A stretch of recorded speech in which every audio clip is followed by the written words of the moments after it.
ready to unwrap the Christmas magic with our seasonal edition of From the Horsebox. Join us for a sleigh ride of festive tractor talk as we learn about a new tradition of lighting up the tractor rather than the tree for Christmas. Created by Brian Jones with help from Sophie Mottershead, Wendy Jones and Caris Studley. It's year 3 and the date is always the 23rd of December when farmers drive their decorated tractors through our local villages to raise vital charitable funds. So let's hear from Brian, whose idea it was and who heads up this small but mighty team who put this show on the road. So, welcome, Brian. It seems to me that when you had this idea of doing a tractor run, as soon as you voiced it, you had a group of people who would, drop everything to come and help you. And in an age where everyone is so busy, and you organise this tractor run in under 7 days. And how many tractors did you get there? I mean, it is an amazing thing that you started off in your name. Yeah, the first year we started with 70. Last year we got up to 155, I think it was, with a variety of vehicles, not just tractors. We had a few cars, pickups, etc., all dressed with Christmas lights. And I think we're going to go up again on numbers. Huge excitement around these tractors. Oh, there is, yeah. Yeah, people get very excited, yeah. They do say if you've eaten today, thank a tractor. And I think you also got to thank the person on board. And there must be a lot of fun when everyone meets in the field and the atmosphere before Christmas. Yeah, it's just something else. Yeah. I said the first year I was talking to a chap. He said, "Come down the Wrexham 525 because we lived on the junction there." And he said, "I was just in awe at all the tractors on the one field. It's just a sight to behold." Yeah. Everybody wanted to be part of it. Everyone wanted to be part of it. The first year we thought we'd better get a few lights because we sell tickets in the livestock trailer. The wife went to Whitchurch. There wasn't a Christmas light left. She went into Housemakers and the woman said, "Oh dear, we've had an 18-year-old boy in here yesterday, almost in tears because we haven't got no Christmas tree light. There's a Christmas light tractor run about somewhere and we're just completely sold out of lights." Yeah, they spend a great amount of money on the lights. So we keep the entry fee pretty low at £10 with the idea that they spend it all on the lights, yeah. So did they all know you, or how did they want to be part of it? No, I have a overwhelming help. I said the first year messing about on the computer, on the Facebook, and asked if anybody fancied a tractor run, and within 10 minutes, Facebook lit up. It was obviously the year of lockdown. Children had a torrid time. Children and parents had a torrid time, but couldn't go anywhere. But under the Welsh rules, we could hold this event safely with the social distancing. So I say that the Facebook lit up. Sophie Mottershead, she offered her services, and she's a dab hand at social media. She got draw prizes, and she oversees the run when we go round. Last year, somebody donated reflective jackets. On the back of mine, I'm the head elf, and then all of us are the helpers. And then we have Wendy Jones, who also come on board. She looks after the admin, the legal licences, because the draws got bigger, and this year we're hoping to have proper draw tickets. She also does the accounts, draw prizes, draw tickets, and she also assists the judge on the night because we have 2 prizes donated by Rostons. One for the modern tractor, best lit up tractor, and one for the older tractors. I say Rostons very kindly donated £70 for that, and we split that up between the 2 tractors. But last year the 2 winners were generous and donated it back to the cause. So everybody's so generous. Good So who else is in your small but mighty team? We also have Caris Studley, originated from out the village. She does admin. She highlights the route on the social media. She follows them once they're on their way with her dad. And she also organises the elf trailer, which we kindly had off Barbie Hughes last year. And she also helps with donation and any other unforeseen things that crop up. And we also now have Claire Morley. She organised the elves last year and got them all to dress up in costumes. The elves collect the money en route, and same thing, she's got any other things like unforeseen circumstances. This year we have a surprise for you. There's a talk of a donkey and some sheep being on the tractor run. Not quite sure how it's going to work, but she's got it all in hand, so look out for a different one this year. So which charities are you helping this year, and how do you decide which charity to support? This year we put it out on Facebook for people to vote on the charities they'd like. The most popular one was Air Ambulance again, the Welsh Air Ambulance. We done it the first year for Welsh Air Ambulance, but again it came up as a popular one.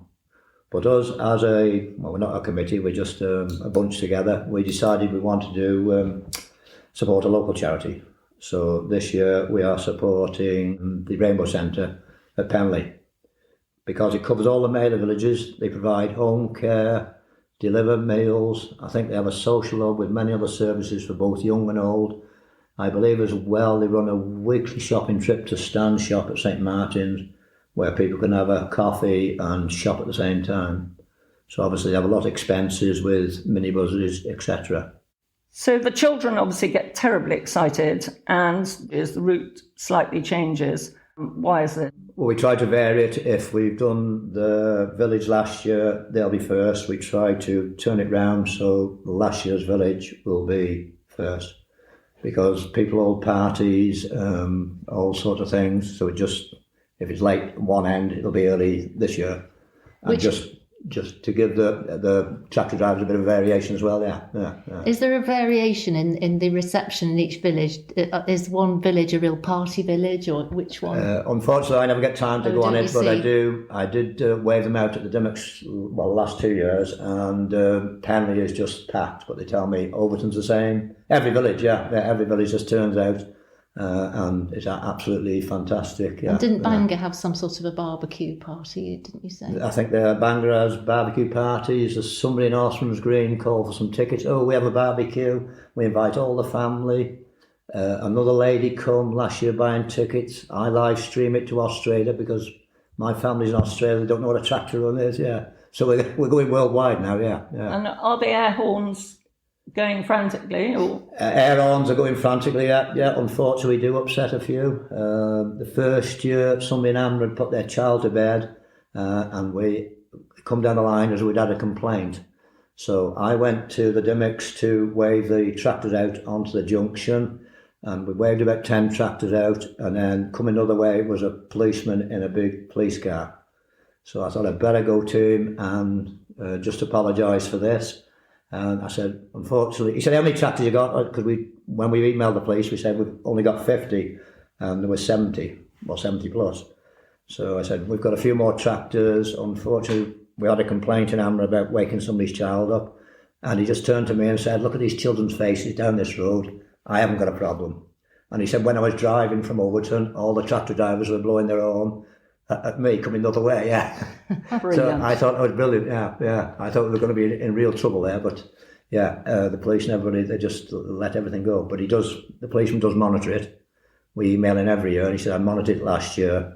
You had plenty of escort vehicles, and I think there was a bit of a blip in Bangor where the service bus came down the road.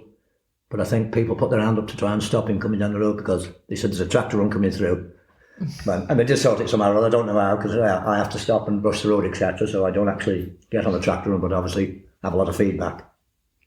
So tell us about some of the tractors. I know some of them come from as far away as Congleton, Bishop's Castle, make all the way there for 3:30. It must take them a long time to get there. Yeah, What sort of they come from miles. Of tractors do you get? So from we get every to variety of tractor. We get a modern day tractor that's only a week old to a vintage tractor that's 30, 40-year-old, yeah. Can you tell us anything about the more unusual ones? The more unusual ones are the old ones with no cab. We had a gentleman last year, he was waiting for a new hip, but I'm coming on this tractor and whatever. He put his long johns, he put all his cold winter clothes on and come on it, and I say he did win the best tractor. And he donated it back. It's just such a fantastic feeling and such a fantastic. And some of those tractors must have no power steering. They must be quite hard work. No, we do have problems because the old-fashioned tractor only goes at 10 mile an hour, and the modern tractors are going twice as fast. So we do get a bit strung out now and again, but it all seems to come together somewhere along the line. odd times one tractor will turn off down the wrong lane and we might get 2 or 3 others following. But we're open to sort that this year with more stewards. And it is all live, obviously on their phone, the route, but obviously driving and looking at the phone is not the sort of done thing. 99% all seem to find their way around. So there's a lot of hilarity, a lot of jollity. What is the atmosphere like when you all gather? Well, there's a lot of bravado. Who's got the best tractor? Who's got the biggest tractor with the modern ones? Last year when I was setting up the field early on, people were blowing their horns on 2 different roads and sort of playing a tune to each other. One was going boop, boop, another going da, da, da, da, da, back. So it's quite an eerie sound at that time of night when you're setting up. And I say, it's not just lads, there's girls driving tractors, great big tractors. It's no longer a man's thing. Girls just drive tractors equally as well as the men. And I see we have a variety of different vehicles now. We had Derek Burrell on his 3-wheel bike the last 2 years. The first year he had that many Christmas tree lights on it, the battery went flat at Bangor. But we were lucky because we got escort vehicles and the tyres and tube man soon had him going and up and running again. There's a lot of people giving a lot of help to this, isn't there? There is, yeah. But everybody's so generous. I said we have no outgoings. Everybody gives their time free. Everybody joins in. Nobody wants to be top dog. Everybody just mucks in and gets on with it. But I'm sure I must be in trouble with some people having a tractor run the night before Christmas Eve. But that's the ethos of it. Night before Christmas Eve. An awful lot of people looking forward to it already. Yeah. Have you had any other interesting moments? You had a little problem with a digger. Last year, digger rentals, one with a great big digger. And somebody was following him. He was down the back road. I said, he got that many lights on his JCB digger. I don't think he could see the road properly and ended in a pothole and almost in a ditch. But they soon had him sorted and back on his way again, But that was something to... The amount of lights on that and reindeer and Father Christmas, it was just something else, But you have a good support team if there is a problem. We have a good support team, Tars and Tubes, Millingtons, they all follow with their vans, with their flashing lights and scoop anybody up that does break down, So let's return to the charity side. Father Christmas obviously gives his full support to the cause and fills you into his busy schedule. And you have collectors shaking their buckets in the villages and obviously, as you said, dressed up as elves. Oh, it's quite a sight to see. Father Christmas has music blaring out, the usual thing, the Christmas records. We set him off first last year before the tractors, but unfortunately got into the spirit of Christmas a bit too much and was having one too many. So I think every village, it held the tractor or not because he had to stop and have a toilet break. But then the elves come along, we give celebration sweets out to all the children and the people standing in the village. We obviously have to make sure we have enough celebration sweets to get round every village. So we apportion some out to each village. And last year, Stan's shop kindly donated them. So we have every village, every business donating all sorts of things. I'm the chief elf, that's what I've got on the back of my... Usually put a Santa hat on, but I'm usually very busy and making sure nothing's going wrong. Getting the tractors out on the road, because the last 2 years we've been on the main road and we have a lot of spectators there and children are just in awe. They're not. We have to be very careful about health and safety because children are just standing there with their eyes wide and mouth wide open, and even some of the parents. So we have to be very careful because it's a busy road. But this year, due to cropping, we're moving it to Brookhouse Farm. We're holding it on the field opposite. We're open to park all the cars in the yard. We have got an offer of a cake stall. You can come see the animals in the shed. We may even have a Santa's grotto there, but whether we can get it all organised for Santa's grotto, we're not quite sure yet. And we shall also have mostly a burger van or something like that.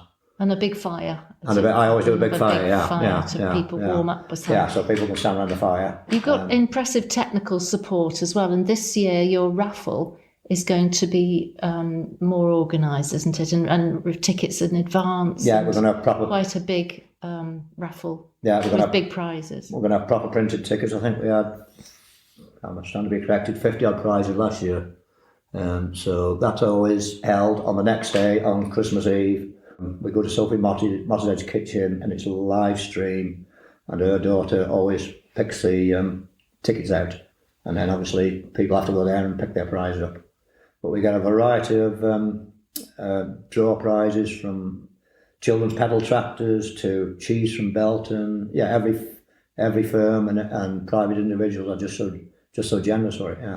So you have actually visited Hope House and Nightingale House to see where all this money raised goes. That must have been a very emotional and yet rewarding. Yeah, last year we decided it was going to be Hope House and Nightingale House, so we went to Hope House first. I'd never been in somewhere like that before, and I was just in awe when they took us round, and I come out in bits. I just didn't realise what sort of things they do for the children there. They took us to the Sentry. They got like a Sentry light place where children sit in there and they can disabled children put lights on. And then they took us in the pool and they were telling us that some mothers with severely disabled children, that's the only skin-to-skin contact they can get the child when they lower them into the pool. So yeah, I was in bits when I did realise what they did. The same with Nightingale House. I didn't realise they look after children there, all ages. But if somebody's child, if the mother's been murdered or something like that, they'll have a room for them there, and they'll take them in at their own leisure to talk it out and counsel them. Counsel them and talk it out. Yeah. I didn't really realise that was what they'd done in that one. No. So I say both were very, very humbling. That must have been very rewarding. Very rewarding, very humbling, and they were so grateful. In this. Oh, we can't believe you're doing the tractor run for us. Yeah, they're so grateful for the money. Yeah, I think they've got a big spend on Hope House again now. Yeah. I'm sure they'll be very excited about the one coming up. Everybody in the villages will be looking forward to it, and it all centres on you, Brian. And I don't know. It doesn't centre on me. It centres without these helpers. I couldn't do it. I can't do the Facebook bit and all the social media. All I supply is the field. Well, it's everybody else's generous time. They follow your leadership, Brian. I'm not sure about that. I just supply the field. Yeah. So if you would like to take part in this year's 2023 Tractor Run, you have to book in online from the Brian Jones Christmas Tractor Run Facebook page and fill in a form and pay your £10 donation. It's all very easy. And I'm sure everybody will be very welcome to join in, won't they, Brian? Everybody's welcome, no matter what mode of transport now.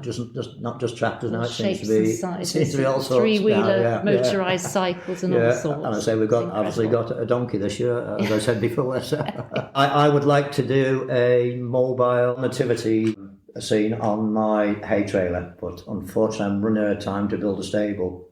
So if there's any budding carpenters, metal workers, or somebody with a men's shed that can build me a little stable, I'm sure I can find some fiberglass cows, sheep, and I'm sure I can find a Joseph, some shepherds and some kings. That would be amazing. And I might even be able to find a camel. And a vicar. And a vicar, well, I hope that. The vicar's on my list to ask to be Joseph, possibly. I'll supply the babies. If people want to know more about it on the night, your Facebook page is currently being continuously being updated. Continuous update, and the update what part of the run they're on. I don't know how they do it, but they do it with this modern technology. Kerry seems to be the dab hand at that. So they'll update. They're coming into Bangor or they're coming into Overton, and you can follow it if you're a technophobe all on your phone. And then obviously we have somebody with drone taking pictures of it all and live streaming it. One gentleman said to me last year, when I get down, I just go on my phone and look at the Christmas tractor run, and it brightens my day up no end. So there is something about tractors and Christmas lights. I don't know what it is, but I've seen it from the pavement, and it's tremendously exciting when it all comes through. So if we go on to the quickfire questions, what do you enjoy listening to when you're out and about on your tractor, Brian? I'm a bit of a Shania Twain fan. I like that Let's Go Girls, but obviously a bit of the Wurzels and a bit of Bat Edavelle, because they say I'm a bit of a fast driver when I'm on my tractor. And what about your favourite tractor snack? My favourite tractor snack is one of them great big whole nut bars. I'd just like to say that the record for the tractor run should be Simply the Best by Tina Turner, because it brings out the best in everyone, especially at Christmas. So if someone wants to play that this year, I think it'll get a lot of children going. Yeah. Yes. And the final one: any tractor farming whoopsies? Unfortunately, yes. 2 years ago, somebody tipped his tractor over on its side, going across a field, and there was a badger earth in the field, and somebody got too close to it and tipped the tractor over. But the less said about that, perhaps the better. And you now have a very smart new tractor. And I have a very smart new tractor. So I better not tip that one over. Well, thank you, Brian. Thank you very much indeed. And we were sure it was going to be a great success. Yes. Could we finish with a joke or a motto? Yeah. So, how did the farmer find his lost cows? He tracked her down. He tracked them down. And there's a new film out this year called The Tractor, but I've not seen the trailer yet. Oh, Brilliant.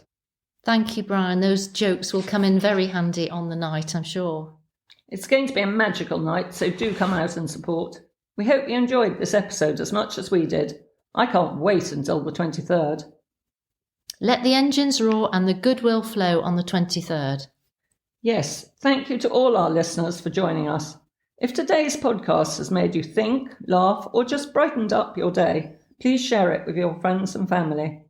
And for those of you who are new to our podcast, welcome. We're so glad you found us. Don't forget to subscribe, and there are lots of past episodes to catch up on. Have a lovely Christmas and join us on the other side for our New Year edition when it could be you in the driving seat.